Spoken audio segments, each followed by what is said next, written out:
അസമിലും കഴിഞ്ഞ തവണ ബിജെപിക്ക് വിജയം നേടിയ സംസ്ഥാനമാണ്. അവിടെ സീറ്റുകൾ മാത്രമാണ്. 9 സീറ്റുകളും കഴിഞ്ഞ തവണ ബിജെപിക്കൊപ്പമായിരുന്നു. 14 സീറ്റുകളുമായിരുന്നു. ഇത്തവണ എൻഡിഎക്ക് 12 സീറ്റുകൾ കിട്ടുമെന്നാണ് പ്രവചനം. അതായത് 3 സീറ്റുകൾ കൂടി അധികമായിട്ട് 12 സീറ്റുകൾ. 14-ൽ അസമിൽ 12 സീറ്റുകളിലും അസമിൽ മറ്റ് പ്രശ്നങ്ങൾ ഒരുപാട് ഉള്ളതാണ്. ഇപ്പോൾ ഈ CAA പൗരത്വ ഭേദഗതി നിയമം അതിനെതിരെയുള്ള സമരം നടക്കുന്നു. ഒട്ടേറെ അത്തരത്തിലുള്ള അതിർത്തി വിഷയങ്ങളൊക്കെയുള്ള അസമിൽ പക്ഷേ ഇത്തവണ ഇത് പക്ഷേ 2024 മാർച്ച് 1 വരെയുള്ള കണക്കാണ്. അതിനുശേഷമാണ് CAA വിജ്ഞാപനം വന്നത്. അതിനു മുൻപുള്ള കണക്ക് കൂടിയാണ്. പക്ഷേ എന്നത് കണ്ടറിയണം. അവിടെ 2 സീറ്റുകൾ അതേഴ്സ് എന്ന കാറ്റഗറിയിലാണ്. അവിടെ ഇന്ത്യ സഖ്യത്തിന് കോൺഗ്രസിന് സീറ്റുകൾ പറയുന്നില്ല. ഈ അതേഴ്സിന്റെ കൂട്ടത്തിൽ AIUDF BPF അത് അവിടുത്തെ 2 പ്രാദേശികമായ 2 രാഷ്ട്രീയ പാർട്ടികളാണ്.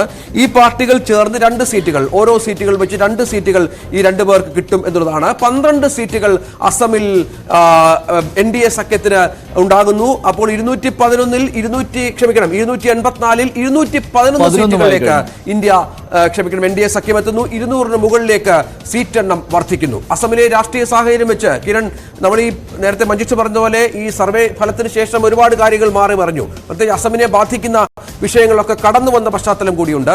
അതുകൂടെ ചേർത്ത് വായിക്കുമ്പോൾ ഈ സർവേ ഫലത്തെ എങ്ങനെ വിലയിരുത്താം? 49% അസമിൽ വോട്ട് ഷെയർ കിട്ടാൻ പോകുന്നത്.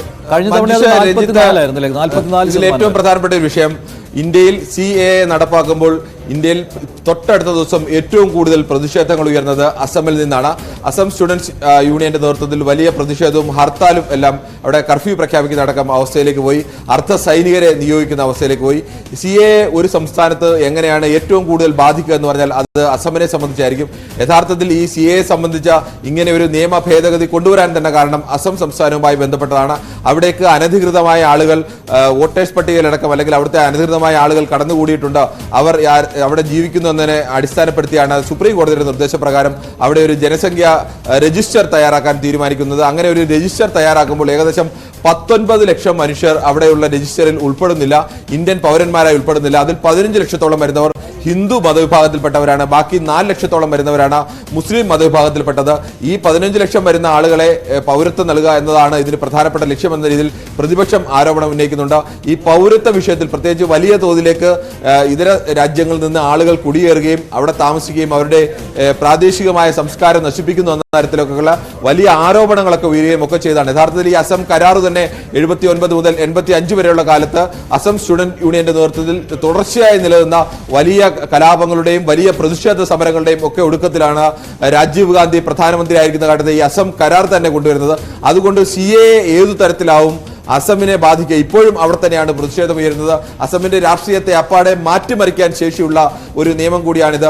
അതിനെ പോസിറ്റീവായിട്ടാണോ നെഗറ്റീവായിട്ടാണോ ആർക്കാണ് അനുകൂലമാകുന്നത് എന്നതൊക്കെ വോട്ടിന്റെ അടിസ്ഥാനത്തിൽ മാത്രമാണ്. ഈ വിജ്ഞാപനം വന്നത് ഇതിൽ പ്രതിഫലിച്ചിട്ടില്ല. പക്ഷേ NRCയിൽ നിന്ന് അത്രയും ആളുകൾ പുറത്തുപോയത് അത് പക്ഷേ ഈ ഒരു ഒപ്പീനിയൻ പോളിൽ പ്രതിഫലിച്ചിട്ടുണ്ട് അല്ലേ കിരൺ? അപ്പോൾ അത് രണ്ടും കൂടി ചേർത്ത് വായിക്കുമ്പോൾ ഇപ്പോഴത്തെ പ്രക്ഷോഭം, ഇപ്പോൾ നടക്കുന്ന പ്രക്ഷോഭം, CAA നടപ്പാക്കരുത് എന്ന് പറഞ്ഞുകൊണ്ടുള്ള പ്രക്ഷോഭം അത് വലിയ രീതിയിൽ സ്വാധീനിക്കാൻ ഇടയുണ്ടോ? അങ്ങനെ വരുമ്പോൾ ഇതിൽ BJPക്ക് അനുകൂലമായ ഒരു മാറ്റമാണോ പ്രതീക്ഷിക്കേണ്ടത്, അതോ എതിരായ ഒരു മാറ്റമാണോ?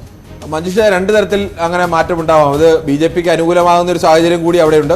അതോടൊപ്പം തന്നെ ഈ പ്രക്ഷോഭത്തിന്റെ ഗതി വേറെ തരത്തിലേക്കാണ് പോകുന്നതെങ്കിൽ സ്വാഭാവികമായും അസമിനെ സംബന്ധിച്ച് നമുക്കറിയാം, അസമിലെപ്പോഴും വിദ്യാർത്ഥി പ്രസ്ഥാനങ്ങളാണ് വലിയ, ഈ അസം സ്റ്റുഡന്റ് യൂണിയനാണ് പലപ്പോഴും വലിയ പ്രക്ഷോഭങ്ങളൊക്കെ നയിക്കുകയും അവിടുത്തെ സർക്കാരിനെ തന്നെ അട്ടിമറിക്കാൻ തക്ക ശേഷിയുള്ള വിദ്യാർത്ഥി സംഘടനകളുള്ള ഒരു സംസ്ഥാനമാണ് അസം. അത് ഇപ്പോഴല്ല, ചരിത്രപരമായി തന്നെ അസമിന് ആ പ്രത്യേകതകളൊക്കെ ഉണ്ട്. ഇപ്പോഴും അസം സ്റ്റുഡന്റ് യൂണിയനാണ് പ്രധാനമായും തന്നെ ഇങ്ങനെ ഒരു സമരത്തിന് മുന്നിൽ നിന്നുകൊണ്ട്, പ്രതിഷേധത്തിന് മുന്നിൽ നിൽക്കുന്നത്. അത് കോൺഗ്രസ് പരമാവധി മുതലാക്കാൻ വേണ്ടിയുള്ള ശ്രമം സ്വാഭാവികമായും കോൺഗ്രസിന്റെ ഭാഗത്തു നിന്നുണ്ടാവും. കേരളത്തെ സംബന്ധിച്ചോ അല്ലെങ്കിൽ ഒരു ദക്ഷിണേന്ത്യൻ സംസ്ഥാനത്തെ സംബന്ധിച്ചോ ഈ CAA എന്ന് പറയുന്നത് ഏതെങ്കിലും തരത്തിൽ നമ്മളുമായി നേരിട്ട് ബന്ധപ്പെടുന്നില്ല. നമ്മളൊരു വിശാലമായ കാഴ്ചപ്പാടൊക്കെ എടുക്കുമ്പോൾ ആ കാഴ്ചപ്പാടിൽ വരുന്ന ചില വ്യത്യാസങ്ങൾ മാത്രമാണ്, അല്ലെങ്കിൽ അതിനെ അനുകൂലിക്കുന്നവർക്കും എതിർക്കുന്നവർക്കും തമ്മിലുള്ളത്. പക്ഷേ അസം സംസ്ഥാനത്തിന് അങ്ങനെയല്ല. ഇത് അവരുടെ നേരിട്ടുള്ള ജീവിതവുമായി നേരിട്ട് ബന്ധപ്പെടുന്ന ഒരു വിഷയമാണ്. അതുകൊണ്ട് തന്നെ കൂടുതൽ ആളുകളെ, ഇതര രാജ്യങ്ങളിൽ നിന്ന് കൂടുതൽ ആളുകൾ വന്ന് അസമിൽ താമസിക്കുകയും ഏതോ തലമുറകളായി താമസിക്കുന്ന മനുഷ്യരുണ്ട്. ഇപ്പോഴും അത്തരത്തിലേക്കുള്ള ആളുകൾ വടക്കിഴക്കൻ സംസ്ഥാനങ്ങളിൽ ഏറ്റവും കൂടുതൽ എത്തുന്നത് അസമിലേക്കാണ്. അതുകൊണ്ട് തന്നെ ഈ വിഷയത്തിലേക്കുള്ള അവിടുത്തെ പ്രതിഷേധവും പ്രക്ഷോഭവും ഒക്കെ അതിശക്തമായി തന്നെ വരുന്നു. ഇന്ത്യയിൽ മറ്റ് ഏത് സംസ്ഥാനത്തും രാജ്യ തലസ്ഥാനത്ത് സർവകലാശാലകളിലൊക്കെ സാധാരണ ഡൽഹി യൂണിവേഴ്സിറ്റിയിലും ജാമ്യ മിലിയയിലും ഒക്കെ ഉണ്ടാവുന്നതാണ് ഏറ്റവും വലിയ പ്രക്ഷോഭങ്ങൾ. പക്ഷെ അതിലും വലിയ പ്രക്ഷോഭമാണ് അസം സംസ്ഥാനത്ത് ആകെ ഉണ്ടായത്. അവിടെ അർദ്ധസൈനികരെയൊക്കെ അടക്കം നിയോഗിച്ചുകൊണ്ട് സർക്കാരിന് സമരത്തെ നിയന്ത്രിക്കേണ്ടി വന്നു. ഹിമന്ത് ബിശ്വ ശർമ്മയുടെ നേതൃത്വത്തിലുള്ള ഒരു സർക്കാരിന് ഈ വിഷയത്തിലടക്കം, അതോടൊപ്പം തന്നെ ഈ മണിപ്പൂരിന്റെ വിഷയം സ്വാഭാവികമായും ഈ അതിന്റെ ഏത് തരത്തിലാണ് വരുന്നതെന്നുള്ളത് ഈ സർവേ ഫലത്തിൽ വന്നു കാണണം. അപ്പോൾ അത് BJP-ക്കെതിരായി വരുന്നില്ല എന്നത് കൂടി. പക്ഷേ 2019